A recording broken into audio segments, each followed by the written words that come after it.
I'd like to welcome you guys to this week's report. The good news is, for a change, we've got some great weather this weekend across the Southern California Bight. Doesn't look like any major shakes anywhere.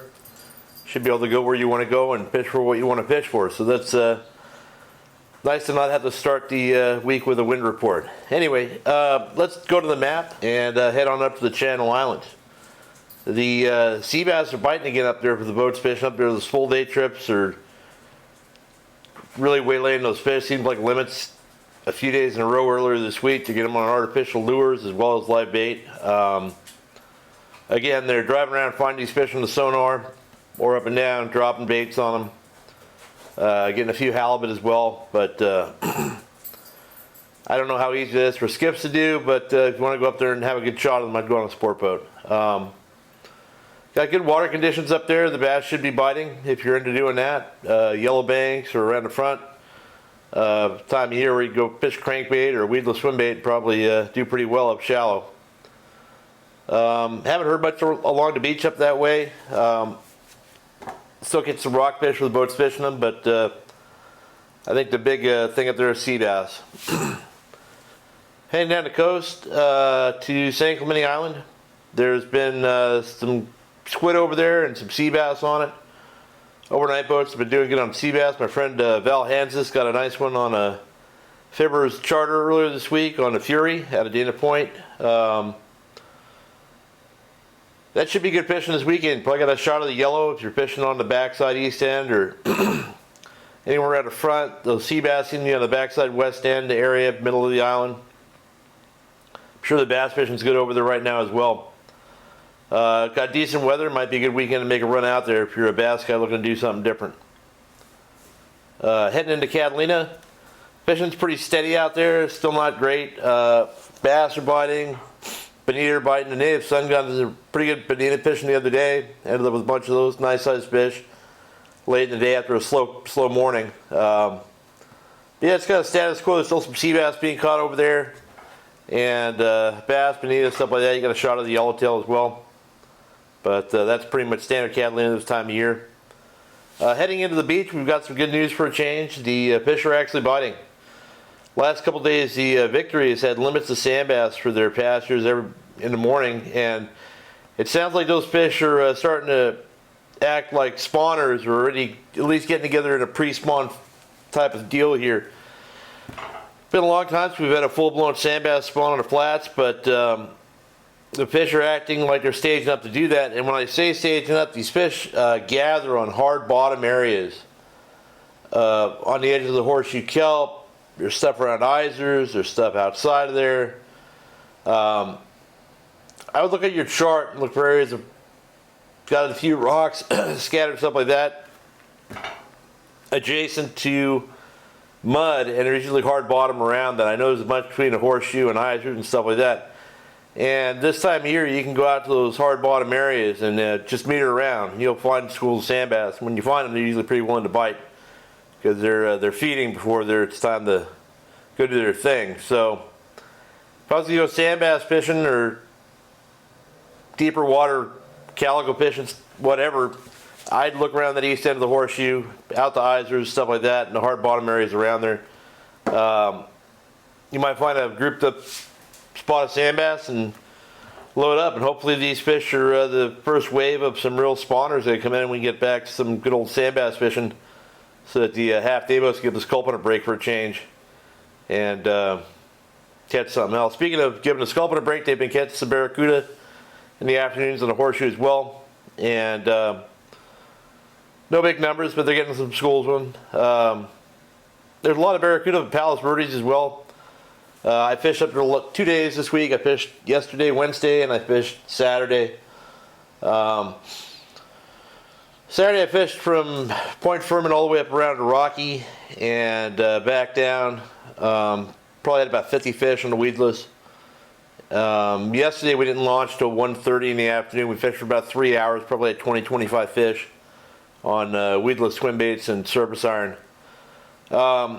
A pattern that I've been noticing at Palos Verdes, this is often the case anywhere, but where you're fishing along the coast especially, because it's not like you go to San Clemente Island where there's fish everywhere. These fish are grouped up and biting in specific areas. And what I found over the last 2 trips is all of our bites are coming on the leading edge of kelp beds, but not every leading edge of a kelp bed is holding biting fish. So to find these biting fish, you have to hit every leading edge of the bed, or leading edge of every bed, and try, and you'll know immediately if there's fish there. You're going to bite on the first or second cast. And if it's not biting, don't waste any more time. Go look for that next leading edge. And it's kind of hard to describe what a leading edge is without actually having video of what it looks like in the water, and I don't have that. But let's imagine this Yeti cup here is a kelp bed. I know it's kind of round as opposed to long or things like that. But if the current's coming this way, this is going to be the leading edge of it. Whatever edge is leading into the current. The kelp goes back from there, but any biting fish that are in that kelp are going to be on that front end, because that's where the bait's going to be coming with the current. So there may be fish all through this bed, but if there's biters in that bed, they're going to be right here on the leading edge. Sometimes the outside edge, let's call this let's say I'm land, this is the kelp bed, current going parallel to the kelp, this is the outside edge. If there's a lot of fish biting in that bed, they'll bite all the way down the outside edge. And the reason they're out there is because there's too much competition at the leading edge, so they'll move out to the outside and hope to pick up stuff going out. But once you get away from that outside edge of that leading edge, the rest of this kelp is a low percentage spot, because any bait fish that gets there would have to go through the hungry fish at the front or the outside edge. So whenever you're fishing in an area that's got a lot of kelp and not so many bass, once you get past this leading edge or this outside edge, the rest of this bed here is a very low percentage area. So you might pull up on that leading edge and get 4 or 5 fish right off the bat and say, oh wow, this bed's really biting, but then go another 20 feet and not get a single other bite. Sorry about that, I had to sneeze. So get into the mindset of looking at each kelp as a leading edge and an outside edge, and if the leading edge doesn't bite, the outside edge isn't going to bite, and the middle of the bed's not going to bite.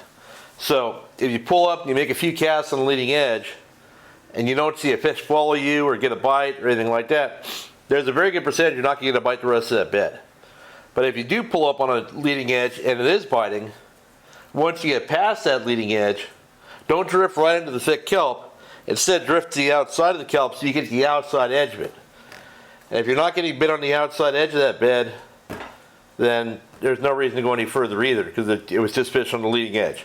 I know this sounds confusing, but if you go out and give it a shot, you'll see it. Pull up on, on the up current, leading edge of the kelp, make a few casts at prime stringers, maybe go across the front, see if there's any sign of fish. If not, you can drift maybe another 5 or 10 feet, but once you get past that first couple stringers, your chance of getting a bite go down dramatically. Yeah, I'll try and do some more video of that at another time when I can actually maybe get my drone up when it's clear skies and not so windy like it's been the last few days that I've been out. Where was I? Fishing coastal. Yeah, down in San Diego, the coastal bites, the sand, they're getting a few yellows down there. Sport boats game on jigs and stuff. But sure, Skip could go down there and fish the coast, maybe get a shot at yellows as well as catching some nice bass down there. Not much happening down at the Coronado Islands. So heading out to the tuna grounds. Those fish slid up into U.S. waters last week, and it seems like the medium kind of slid back down or bugged out somewhere where we don't know what's found them yet. There's a big pile of boats below Clemente over the weekend, and they got some good fish, but then it seemed like most of that stuff's gone back down south of the border. Still pretty close to home for San Diego boats, the long range boats and the full day boats fishing the same areas. Fish are still coming off of mostly deeper water, knife jigs, sinker rigs, things like that. A few boats getting them on fly line baits. Dwayne on Pinnacle got a nice 170 pounder on the surface iron the other day, and a few other nicer fish are being caught. I got a couple of semi-real-time reports. My friend Frank Wong was down there on his boat. They got a nice fish in the late afternoon. They fought in the dark, close to 200-pound fish it looked like. What they noted was that there was boats that were drifting at night, and if you don't have deck lights out and a way to aggregate bait under your boat, those fish are not really staying under the boat. So he tried drifting during the dark. He'd have fish come through, but they would just go through fast and didn't really have an opportunity to fish for them. So it's not real skiff friendly if you're just all you guys are running lights. Another report was Mike Marciano from BD went down on his skiff. I think it was over the weekend. I don't remember exactly when. But he got a couple bluefin, but what he noted was the fish all came deep, and the fish that he caught were jugged with like 1 to 2 inch squid. The good news about that is there's plenty of forage around for those fish to eat, and they'll hopefully stay in this area and keep getting fattening up and biting. But the bad news is for guys like me, fish that are feeding on 1 to 2 inch squid a couple hundred feet down are unlikely to surface plug or a subwalker or something like that. So I'm kind of hoping they get off that bait and get on to something else. If I were heading down this weekend, I would look above the fleet instead of sitting in the middle of that thing. There's still fish in U.S. waters. There's still fish spread out between there and like the 302, 226. I mean, there's a lot of miles of water in there that you can go find your own fish without having to go down in the middle of the gangbang that I'm sure is going to be down there all weekend with the good weather. The more boats there are, the less there's a chance you have a catch one. And you know, you might get lucky and find some fish up and be able to catch them on the surface. I know the San Diego had a good score of bluefin the other day, all on flatline baits and things like that. You know, 30 to 50 pound fish. I think they had 20 or something. But that's considering the losses and everything you get on those fish, that's not a bad score. But yeah, that's about it. You know, so we have great sea bass fishing up north. Clementi's a real good option for the weekend. Decent fishing at Catalina.